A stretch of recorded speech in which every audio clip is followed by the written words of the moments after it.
Hello, hello. Thank you, Johannes, for joining me today for our series about kind leaders. What we're trying to do on Time for Kindness is to share examples of kind leaders to show that there are lots of you out there, and also to give people inspiration if they are leaders themselves. So I am doing this interview because I actually nominated you for your community leadership, and especially the way you run Fedi Forum. The way you invite the community to provide feedback, take criticism with compassion and a willingness to change, and reaching out to people to actively invite those people in and to prioritize them. And also you're just a real cheerleader for others and kind of use your own platform to get them and their projects seen. So firstly, please introduce yourself and your role as a leader. Sure. Okay. So I don't think I have ever introduced myself as a leader. I don't know that I know how to do this. So I'm Johannes Ernst. I am a technology kind of guy who ended up more or less by accident running this thing called Fedi Forum, which is a conference that brings together a community, a global community that works on better forms of social media.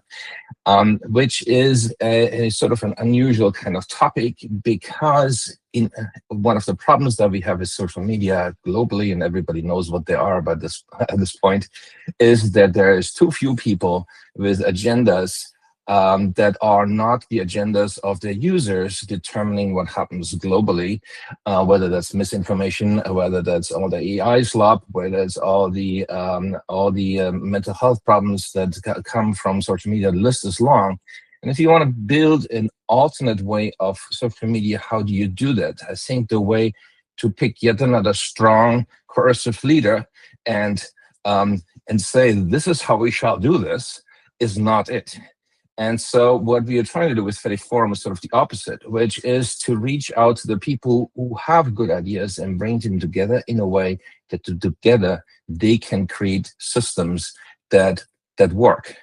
And that's a different form of, I think, leadership and convening. I think more of it as what I'm doing at Fedi Forum as a convener or a moderator, rather than as a leader in the sense of setting a strong agenda, sort of unilaterally, as people sometimes think of when they think of leadership.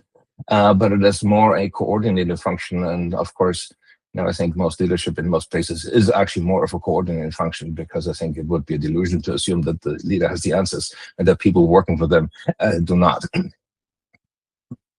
Yeah, it's interesting that you kind of have that realization while we're chatting, having said you don't really see yourself as a leader in that way. So it's very interesting. And I will say some of the other people we've chatted to have spoken primarily about how leadership is actually about connecting with other people and just showing compassion to those other people, and is more of that community focused, collaborative type role, rather than sort of the authoritarian I'm in charge, you do what I say type thing. So that's definitely a common thought process among leaders. Right. I mean, I'm not a I don't have much of a theory of leadership. However, it seems to me that different situations require different leadership, and in the case of Fedi Forum and what we're trying to do, I think it's sort of on one extreme end, where leadership is really mostly to sort of guide a group of pre-built and unorganized. There's no hierarchy or anything like that. People in the direction they want to go anyway. I think one of the ways I think about leadership is that you recognize, and I read this quote a long time ago, and I do not know where it comes from. Otherwise, I would attribute it. And the quote was, "You recognize a leader by their followers." Who follows the leader? Because if there's no followers, there's no leader. And so the question is, who is following the leader and why? And I think some people follow the leader because they're being coerced. I think an example would be what Russia supposedly does in Ukraine with its military, at least if we can believe the reports. All right, that's coercive leadership, but it's leadership of some kind. And then there is leadership through essentially bribes. This is why we work for companies that we don't actually agree with. Right, the money was too good, so I did this. Also, it didn't make much sense, right? And then there's leadership because people want to follow the leader, and I think that is, I think, the most pleasurable for everybody involved. Definitely, and the kindest option as well. Right. So thinking about kindness, then, how do you define kindness, and what does it mean to you? So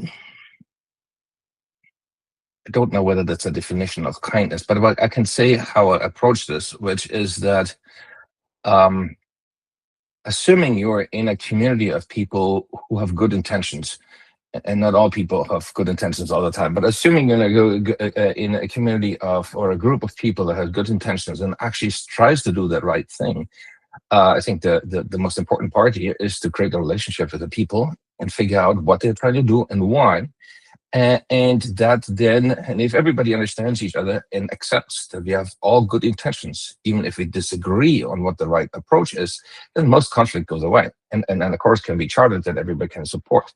It's usually when people aren't heard, that they silently sabotage things or overtly sabotage things, or the problems come out. People need to be heard, and I think that's why it's empathy. When I heard what Elon said the other day about, I forgot the exact quote, but something about empathy being the root cause of the decline of Western civilization, or some such thing. I'm thinking, like, this is clearly the only thing he knows is a form of coercive leadership, and of course he has and also bribery around. There's lots of money, but he and he accomplishes amazing things on a business level with that, right? He built gigantic companies, so he has the results, but at the cost of a ton of collateral damage, right? It cannot be that you're psychologically a better being coming out of an Elon Musk company after 10 years than you went in. It just doesn't work that way. And I think this coercive form of leadership is the one that got into so much trouble, because we aren't listening to people and we don't see where they are. If you look at the entire climate catastrophe, I think much of this has to do with coercive leadership, where somebody says it has to be my way, and we are going to not listen to the people who say they don't want to have poisoned rivers and whatever they have. If we started listening, I think we would be all better off. And maybe we can call it kind leadership, but I think it's just basic common sense, I would say. Actually, you opened by saying that you don't know whether it's a definition of kindness, but one of the things that Sarah says, who runs Time for Kindness, is that kindness is powerful because it connects us as human beings. Right. And that is something that seems to come up a lot in definitions of kindness and people talking about why kindness is meaningful and stuff, is that interpersonal connection and seeing the humanity in other people. So definitely, I think what you've just said, it speaks to that. Yeah. I think this is something that we should do in general. That has also very little to do with it's part of leadership, but it is part of the way people interact with each other, right? I mean, even if I have a peer relationship with somebody, if I don't know where they are in their life and everything, how can I possibly work with them doing something great? Maybe we can fill out forms together or something, but can we do something great together? I don't think so. Yeah. So how, I realize you don't consider yourself a leader, but how do you demonstrate kindness in that leadership position? And what difference do you think your kind leadership makes to the people around you? So this is a difficult question, because I'm probably the least good person to actually answer that question. I think you, as an attendee of Fedi Forum, I think would be in a better position to answer this one, because you see whatever I might be doing and you agree or disagree with it. I'm just sort of muddling along as I'm doing things. I mean, what I can say though is what we're trying to do with Fedi Forum, because it is a community building effort for something where nobody knows exactly what comes out of the other end. We are starting new territory here, and everybody has good ideas, and it's not entirely clear what the good ideas are, and that will only show up over time. the important part is that everybody has, oh, well, many important parts. Everybody's welcome. Everybody has a right to say, although some people sometimes wear out the welcome a bit by being too repetitive for over too long periods of time. This is how human interactions work, where one occasionally needs a gentle correction. But if everybody believes and has good reason to believe that they're all trying to do the right thing, and they are not trying to torpedo each other, then gentle corrections or feedback or something works perfectly fine, because it's not an attack, and everybody knows it's not an attack. And that way we can correct. I think a lot of people who are so very much where a lot of environment where disagreement immediately gets into some kind of strife is because everybody very insecure about what they are. They have to defend themselves, because otherwise they will feel like they are losing something. Actually, I'll tell you a story. One of my inspiring experiences in my life, when I was almost fresh out of university, I was part of an international standards committee that had two very surprisingly only chief architects from companies in it. And I, little guy, was in there, and all these people were very accomplished. And they practiced this extremely well. And I remember once there was all this technical work going on, and one group was giving a presentation to the rest of the group. This is what we did. And so highly technical work, highly experienced people. And they said something, and they explained how, but the group collectively just destroyed them. As in, this is all wrong, this doesn't work. Have you considered this, da, da, da, da. And the technical work was basically destroyed. And me, with my German mindset originally, I was thinking, I've never seen anything like this. But the best part of it was the people on stage loved it. They had such a good time. They said, "Oh yeah, you're so right. This is never going to work." And so the feedback wasn't taken in any way negatively. It was taken as, "Oh, now we can make this much better." And I was thinking, this is the environment I want, where there it's not just safe to say something that disagrees, but it's encouraged, and everybody's happy when that happens, because together you can make it better. And this is what I'm attempting to do in the places that lend themselves to that. I think the Faith Forum, we are reasonably successful around this. Sometimes I think we could do better, but it depends a little bit on the community.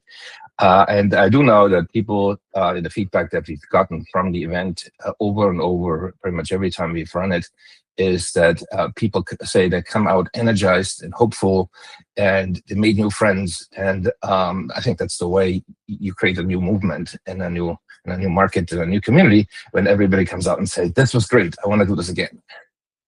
Yeah, and actually beats your typical staff meeting, right? from that example as well, is that I think kind of exemplifies that you've kind of seen that happen.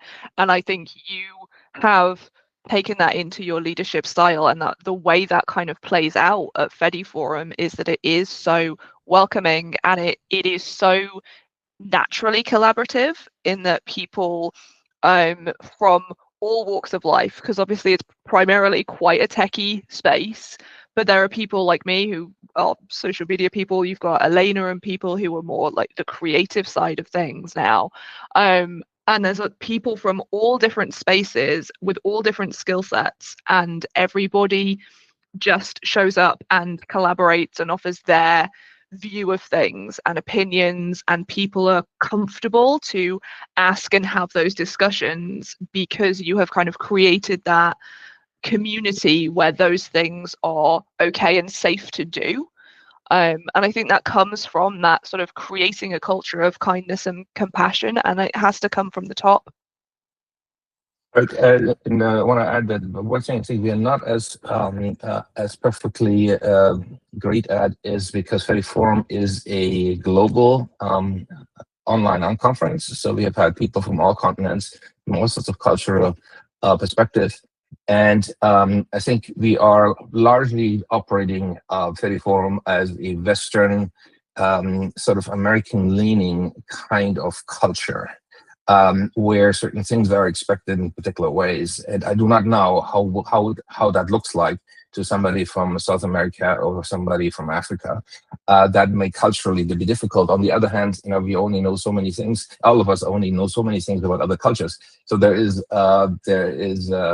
sort of limits to what we can do. But so far, we have never really had any real cultural conflict that I'm aware of. So that's good. But it would be nice if we could open this up more culturally. But I don't know exactly how to do that. Yeah. So the last question is, what would you say to any leaders who are nervous about leading with kindness, perhaps because they think it makes them seem weak or not a proper leader? I think if you think what other people think about your leadership style, maybe you are not a proper leader. You have to be convinced that what you do is the right thing based on the situation that you're in. If you're not convinced of that one, consider this again. Do something that you are convinced of. That would be my take. But I think a lot of being afraid of this, that, and the other comes from a position of insecurity. And right, I want to hold on to things very tightly if I'm afraid what will happen if I let go of them. And I think it might be useful to figure out whether you are in a position where it's emotionally safe for you. And if it's not emotionally safe for you as a leader, which is in a way is just as important as the people on a team. But if you're not safe, then you cannot make other people safe either. So I think that's probably what you might want to start and say, what would it be if I felt safe, at least with my team? The way it goes up in hierarchies, it can go different. But it is possible, at least to a large extent, to run a team in even an organization in an emotionally safe way, even if the rest of the organization doesn't necessarily come along. I mean, it doesn't go as well as if the entire organization can do it, but it can be done. And I think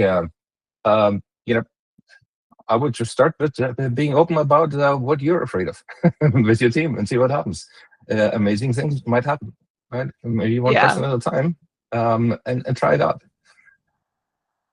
Yeah, I love that. And also that's also, that message is very much like kindness to self as well. Like you have to be honest and kind with yourself as a leader to recognize what you need and where maybe your needs aren't being met, so that you can approach your team, and that kind of leads by example there as well. Right, exactly. I mean, you cannot expect other people to do something that you yourself aren't willing to do.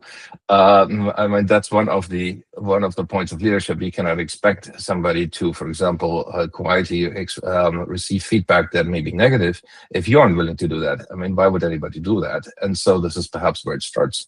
One thing we've been doing at FETI Forum every single time, sometimes more formally and sometimes less formally, is asking people for feedback. And mostly it's good, but sometimes somebody has something and you go like, yeah, I have to accept that even if I disagree with the feedback, that from their perspective, that's how it looked like, and it was valid piece of feedback. So what can we do here that even if I disagree with the underlying core issue, that this person doesn't come out of this event saying there was this particular problem. And I think, that it all boils down to accepting other people as they are, and that they are valid, and they have valid opinions, and just as valid as mine. And if not, we can figure this out. If there's a disagreement, then we can figure out, what the truth is. And generally, the truth is not on one side or the other side. It's somewhere that benefits from both sides. Sometimes it's 90 to 10, sometimes 10 to 90, but it is not 100 to 0. And I think everybody respects that. Yeah, that's wonderful. It's been very interesting to hear your insights into kind leadership, and thank you very much for being here. Where can people find you if they want to come and stalk you in a lovely way?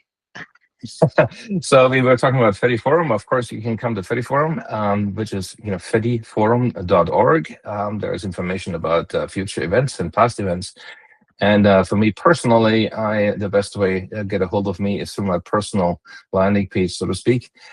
which is the first and the last letter of my name. So Johannes Ernst, so the J and the T with the 12 in the middle, because that's the number of characters in between, .org. And there's a lot of contact information for me, so people can get a hold of me. Fabulous. Thank you very much. Thanks for having me.